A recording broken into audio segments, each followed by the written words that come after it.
Welcome back, Buccaneers fans, to another episode of Hear the Cannons, presented by BucsGameday.com, Sports Illustrated's one and only website dedicated strictly to the Tampa Bay Buccaneers. My name is That's right. at SI, baby. My name is Caleb at CHS Knoll, writer and reporter here for BucsGameday.com, along with our lead editor, River H. Wells on X. Go ahead, shoot us a follow. Go check out BucsGameday.com. Tons of information dropping over there with free agency coming to a full head. Obviously, still some things going on, but that's what we're here to talk about, River. A lot of things going on around the league. Buccaneers semi-active here, but we'll kind of just start it off from the start of things. We had some small signings with Kayvon Merriweather and J.J. Russell. So if you want to get your thoughts on that, but the thick of things really started off on Monday once it opened that legal tampering period. Ben Bredeson signing a 3-year deal broke by Sarah Walsh. Obviously, the Buccaneers wanted to get him back, continue that continuity that they had along that offensive line. He was really the big signing other than some depth pieces there. Your original thoughts on Ben Bredeson's signing? Well, Bredesen played all right. When you look at the signing, I think it's hard not to be satisfied. A, because he has continuity at the line. He's played next to these guys, and he improved game by game last year.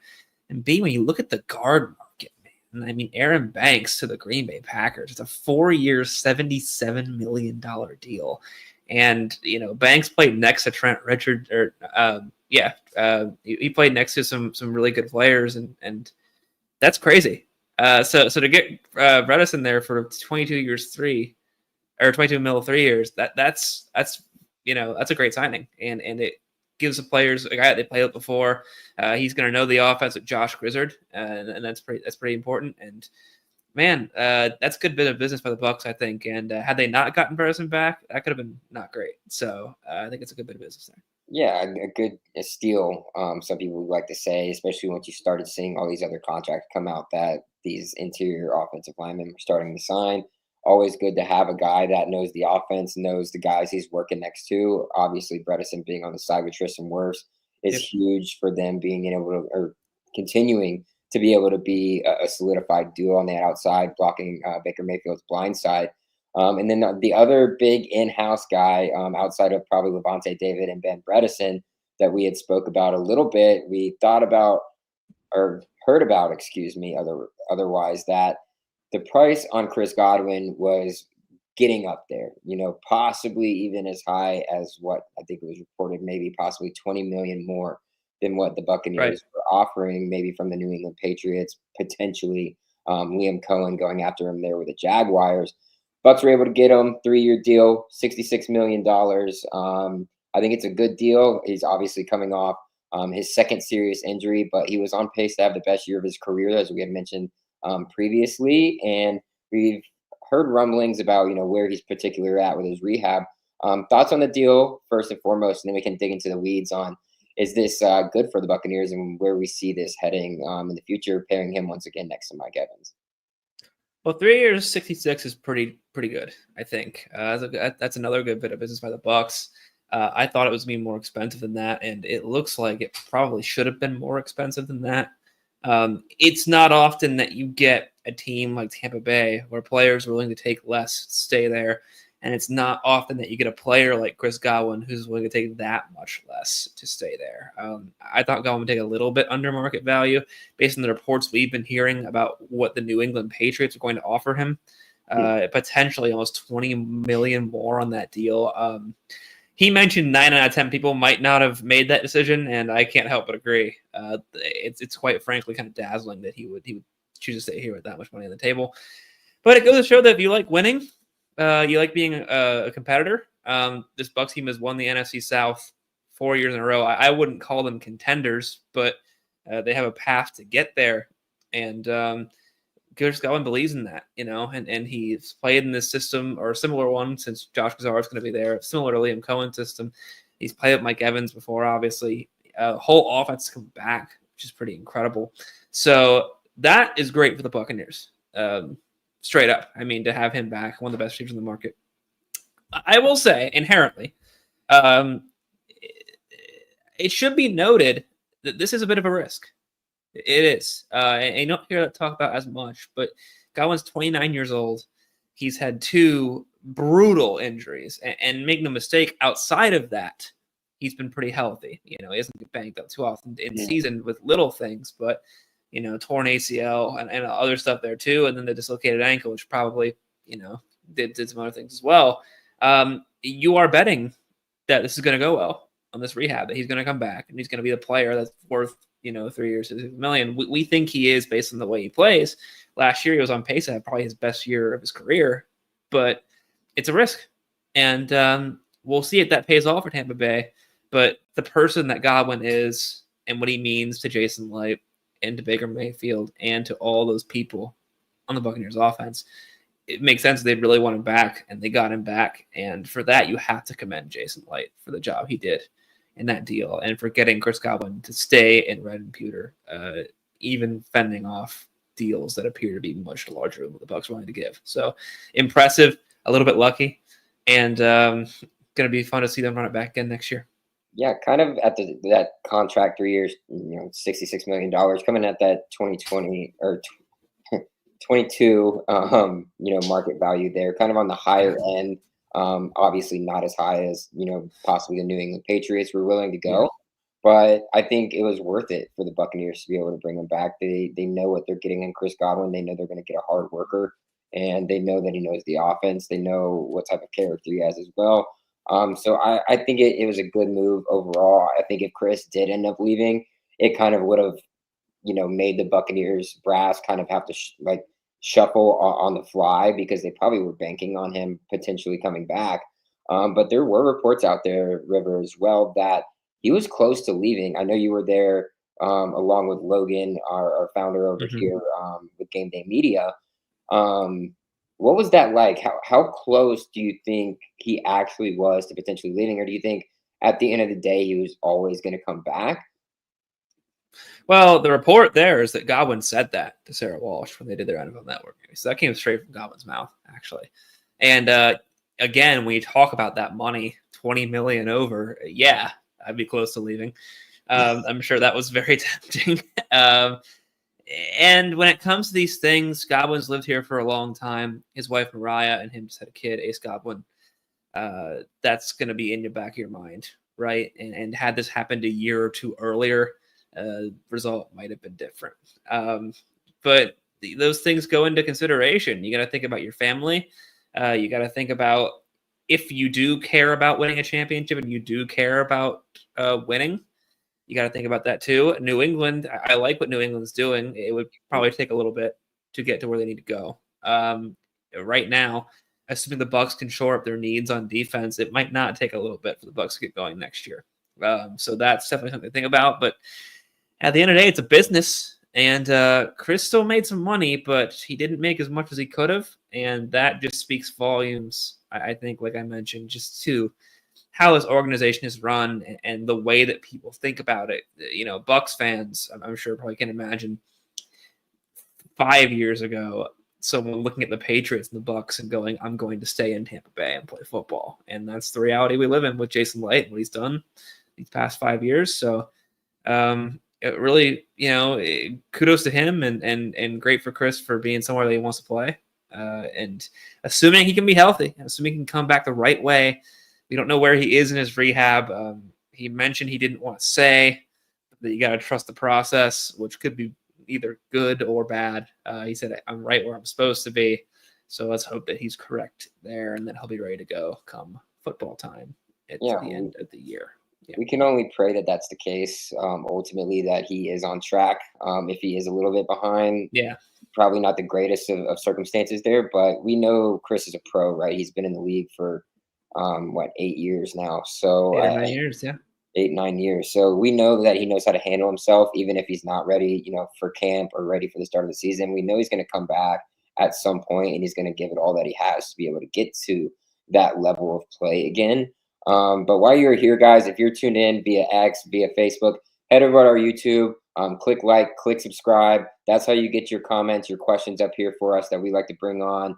We got a comment already up in the section, and we're going to get into this guy in a little bit. But again, head over to BucsGameday on YouTube. hit like, hit subscribe. You'll get notified whenever we are going live, whether it's post-game content as well as our weekly shows on Wednesdays and any breaking news like we had over the weekend where we covered Levante David re-signing as well. So great stuff over there. We also have player interviews as well as coaches interviews as well whenever those periodically drop, whenever we get the chance. So head over to our YouTube and we really appreciate it.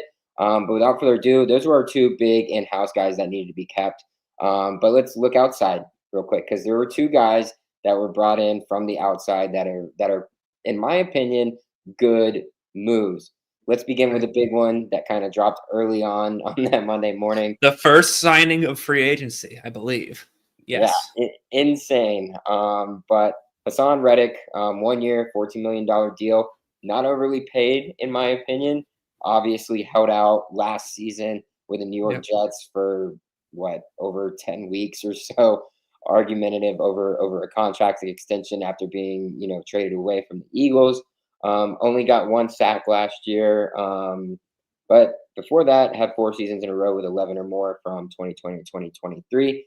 River, just your thoughts on Haason Reddick. Obviously, we know it's the high risk, high reward, but ultimately, what does this do for the Buccaneers, especially now that we do know that Joe Tryon, Shoyinka is on the outs? I'd actually argue this is a low risk, high reward move, and it's very Jason Light to do that. Even when he makes a splash, he somehow still gets great value. This is for 1 year. And listen, am I going to say for Haason Reddick, the optics of being an elite pass rusher and playing for 1, 2, 3, 4 different teams over a span of a few years is good? No. I think probably he made an error there on the holdout.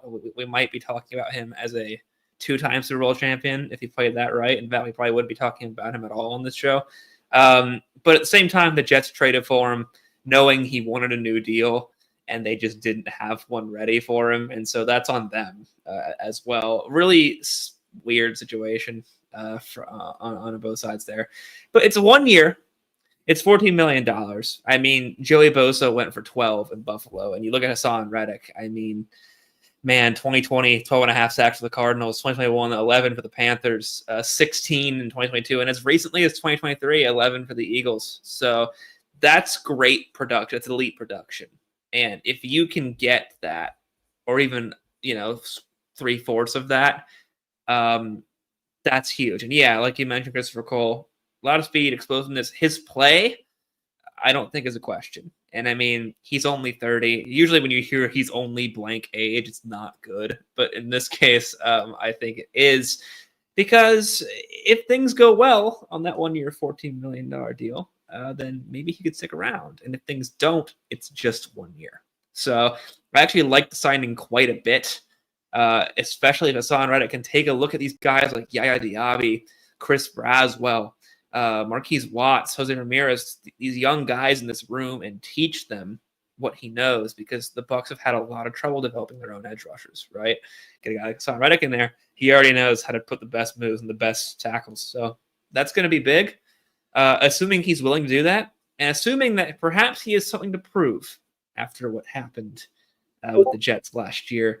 That would be a big motivator for him, and the Bucs could reap the reward. So actually, given what we know about the edge rusher market, what other players got, I like this. I think it's a good move. He's familiar playing in the NFC South for that 1 year. So I like it. And low risk, and man, the rewards could be high. So yeah. And quick question here. For me, it was just another bargain signing, medium risk and low reward, because even if he balls out, which he doesn't believe will happen, is Lit going to sign a 31-year-old into a multi-year deal? I mean, yeah, depending on how well this year goes. The Bucs haven't had a 10-sack guy for a long time. So they're going to need one eventually. And Reddick's 30.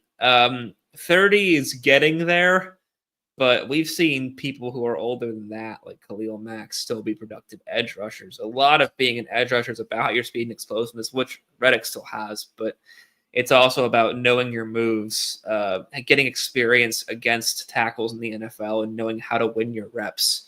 And Reddick's got that. So I do agree with you, David, that definitely a risk. There is a risk element given that he didn't play at all last year. Sometimes these players get this rust and they can't shake it off. Sometimes they can reap the benefits. Some people have called this a Shaq Barrett type signing. We'll see. But I think the ceiling is decidedly high enough to go in on that. And I think it's cool that Jason Light saw a guy he liked for pretty cheap, just on 1 year, get him in here, get him motivated. We'll see what he does. Yeah, it wasn't necessarily somebody I had on the radar as a potential guy that we or Jason Light and company would be going after.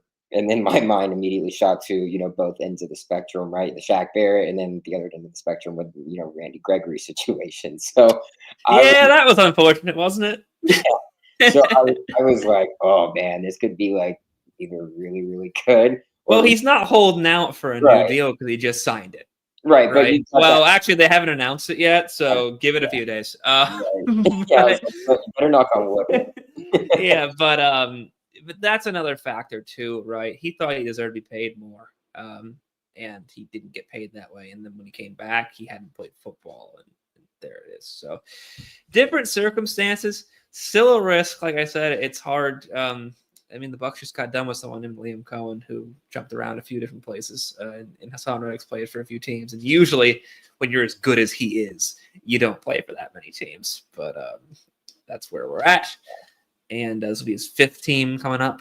And hopefully this one sticks. 5th time's the charm is the old proverb. That's how it goes. So we'll see how it goes. Yeah, and with these edge guys, I mean, you look at a Randy Gregory. I mean, even guys that we've had in the past, like JPP, for instance, like they have. And make no mistake, I'll let you finish. Randy Gregory was no Haason Reddick at the time that the Bucs signed him. Haason Reddick has had much better production as recently as 2 years ago. So. Yeah, don't get me wrong. They're obviously totally two different level of players, but when it comes to these guys, there's this type of mentality of the way that they play, with like this mean streak, and that's how they're going to be. I mean, we've seen it with JPP and it worked out, and we've seen it with Randy Gregory and it didn't work out, and that's so be it. So we'll see. We're going to continue to wait for that official announcement. Hopeful that it is going to be able to come soon. But let's switch over to our other outside signing here, and it's punter. Let me see, from the Denver Broncos, and Riley Dixon agreeing to 2-year, $6 million. Punters deal. are P2, baby. Yeah, they are, and they're going to get paid apparently. Top 10 punter in the NFL in net yards last year, and the Buccaneers desperately needed it after obviously moving on from Jake Camarda, and then the Gill situation unfolding. And then Jack Browning after that. Yeah. Jack Browning after that. So I think it was probably a really good move. I didn't expect them to sign a punter. Honestly, I was just like, it was completely off my radar as a whole. But thoughts on bringing in Riley Dixon? Because I know there's a few good stats out there about him, especially last season. Yeah, top 10 in net yards per punt. And net yards, of course, for the people who don't know, is that there's the distance that you punt, but then net yards includes the return. And that is important for punters because sometimes punters can outkick their coverage or kick in line drives. Jake Camarda in particular had a little bit of problem with this the whole time he was in Tampa Bay. But that means that you're getting a lot of hang time. You're letting your guys get down the field. And even if Riley Dixon is an average punter, which based on a lot of other metrics he was, that is colossally better than what the Bucs had last year. The Buccaneers last year in net yards per punt had 3 of the bottom 5 punters. So it can only go up from here, to be perfectly honest with you. And Dixon offers that. And then, Jake Julian, they got from the CFL, who was CFL's best punter last year. He actually broke some CFL records. So there might be a punting competition in camp, guys. You thought Kyle Trask versus Baker Mayfield was fun. Wait until you see this. Got to be locked in a battle. And, Dixon knows Baker Mayfield from when he was at the Rams, Baker at the Rams. And actually, I believe Baker Mayfield gave Dixon his first 0-punt game. So perhaps we'll see a little bit more of that next season when we let Baker Mayfield bake. So that was a big need. They could have either drafted a punter, good God, or they could have signed someone in free agency after that at UDFA, at tryouts. They just wanted to go ahead and get that taken care of straight away. And I don't blame them after last year. It was bad. It was really bad. Special teams make special teams, and the teams in Tampa Bay were not particularly special. So that's going to be a big point of emphasis going forward for next year. And for that reason, I like the signing. Yeah. It's cheap. It's easy. Gets a guy in the building. And punting's important. Punting's very important. Special teams in general. The Bucs have had a lot of kicking troubles before Chase McLaughlin came along. Solved that with Chase McLaughlin, who's been fantastic, knock on proverbial wood. And now the other half is important too. So I agree. I agree, David, for sure. You need to do that. Yeah, and outside of the turnovers last year, which was obviously an issue in and of itself, but when you're punting to opposing teams and they're able to bring the ball back, 20 yards, that's 20 yards that, your defense could have had at their disposal to be able to get stops. That's 2 sets of downs, obviously. Exactly. So for my math nerds out there. So that's huge. That's huge. You're already starting behind the 8 ball on that aspect of things, and then your defense doesn't have the ability to make a mistake here and there. Instead, they're more relied upon to play perfectly, which obviously they were not last year. Yeah. So I think it's good at the end of the day. But looking at a couple other guys that the Buccaneers are bringing back, any quick thoughts on the Greg Gaines 1-year deal and the 1-year deal from CJ Brewer as well? It's interesting because the Gaines deal, at least from fan reaction and pundit reaction online, seemed a bit divisive. I think a lot of guys like that he's been in the rotation. He's been in the same deal, the exact same deal for 3 years, 1 year, 3.5. And other guys thought, maybe they could have done better than Gaines, either through the draft or through another free agency pickup. And they still can, I think. Really heavy, deep defensive line draft this year. They probably will end up drafting somebody.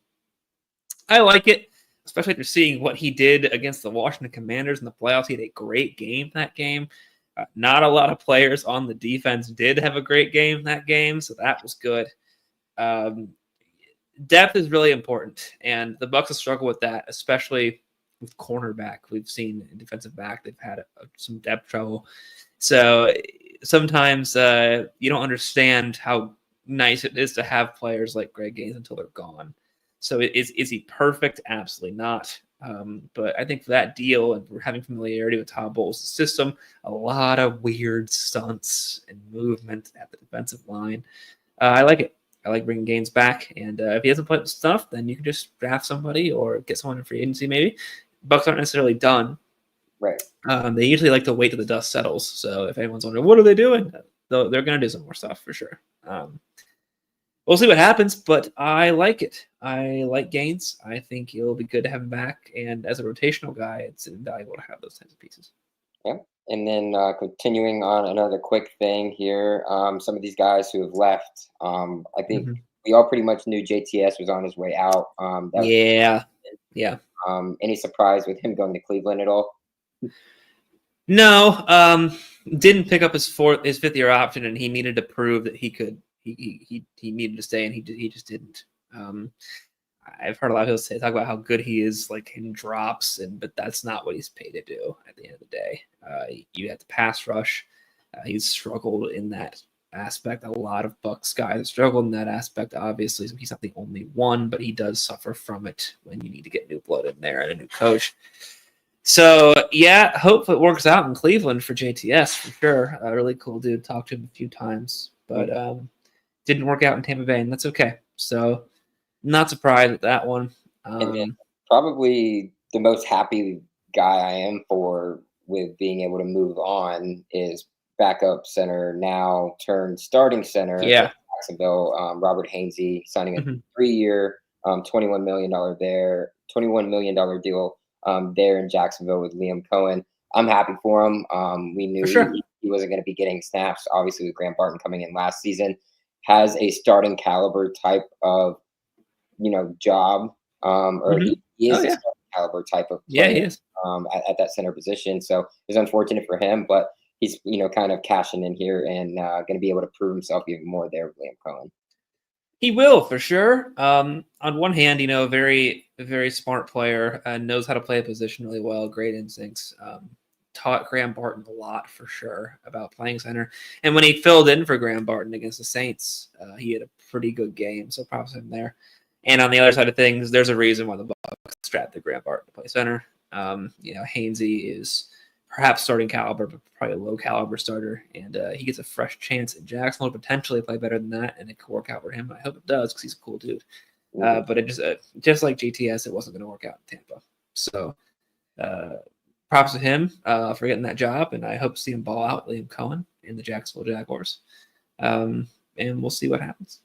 Yeah, and last but not least for you, River, one more guy to talk about. Hit me. I know you had mentioned a minute ago or so that one of the positions of need that is pretty much glaring at this point is in the secondary. And Correct. Tampa Bay Buccaneers just lost a guy probably a little over 3.5 hours ago, albeit a depth piece, but Tavierre Thomas leaving the Buccaneers and heading to Minnesota to play with the Vikings.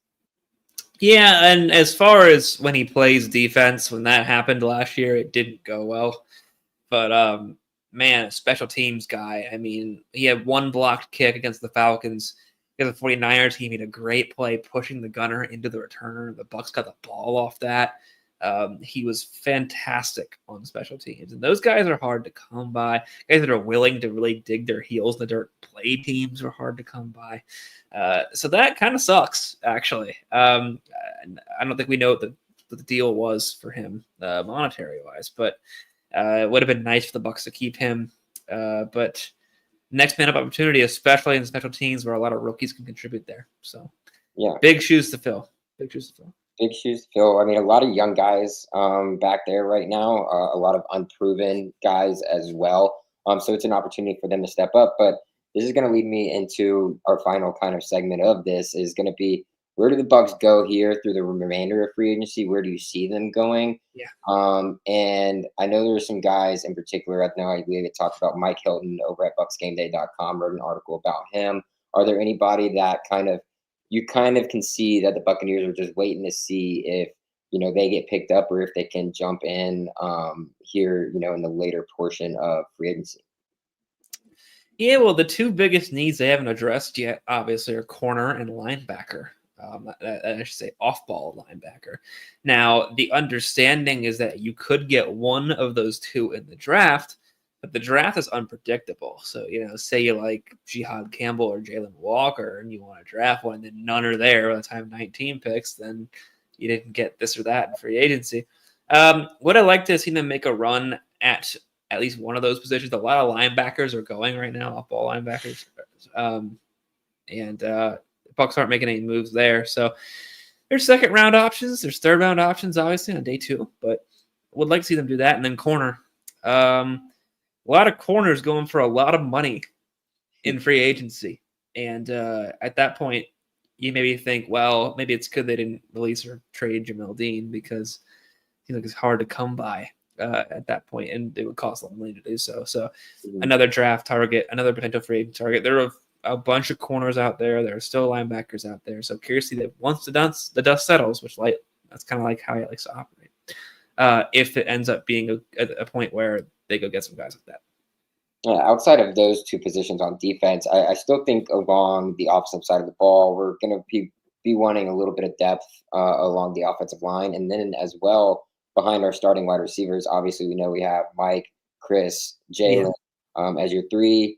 I think Trey Palmer is still on his rookie as well. But outside of that, it's very thin when you get into the thick of things. I think Rakim is maybe still on his rookie as well. Yeah. I believe I'm right there. But, Sterling Shepard was a big contributor last year. Not sure if he's going to, want to come back or if he's going to want to, try and see if there's another team out there. Obviously, he probably had the best season of his career in quite some time.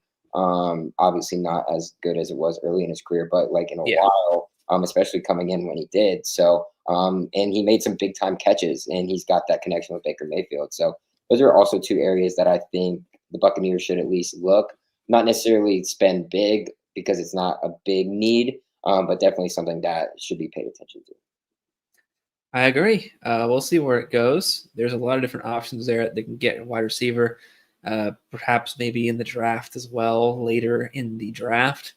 It'll be interesting to see how Jason Light approaches, rounds 2 through 7, because there's a lot of needs, a lot of stuff for the future. And there's guys I like, so maybe see a wide out in there. Who knows? Yep, absolutely. And no, for those Bucs fans who aren't on X all the time, the Buccaneers are not going after a running back. that is not going to happen. Jason Light put those rumors to rest fairly quickly. I wonder who sent it to him to where he was like, "Yeah, I gotta step in here." But sometimes there's something so wild, you gotta clear the air. Funny little moment that we were gonna pay Samaje Perine what was reported out there. The Bredesen deal, yeah. So pretty rough. It was not gonna happen, but the speculation was wild. Everybody's like, "Whoa, whoa, whoa, what is going on?" But you gotta have some fun with it, and Jason did, albeit in one word. But there's still plenty to be done. There's still plenty that we're watching unfold. It's probably gonna start trickling out through the rest of this week, I would say. But with that being said, guys, again, if you are watching on X, watching on Facebook, head over to our YouTube, click like, click subscribe.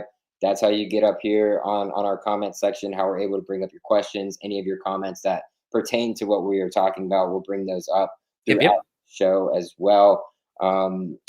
If you're not doing it, not watching it, that way, head over to BucsGameday.com. That's where we have all of our content going out regarding all of these signings, whatever's happening, breaking news, predictions, anything under the sun that comes to Buccaneers content. Once again, Sports Illustrated is one and only site dedicated to the Tampa Bay Buccaneers. My name is Caleb, writer and reporter at CHS Noel on X. This is our lead editor, River Wells, at River H Wells on X. We appreciate you guys for tuning in, and fire the cannons. Fire.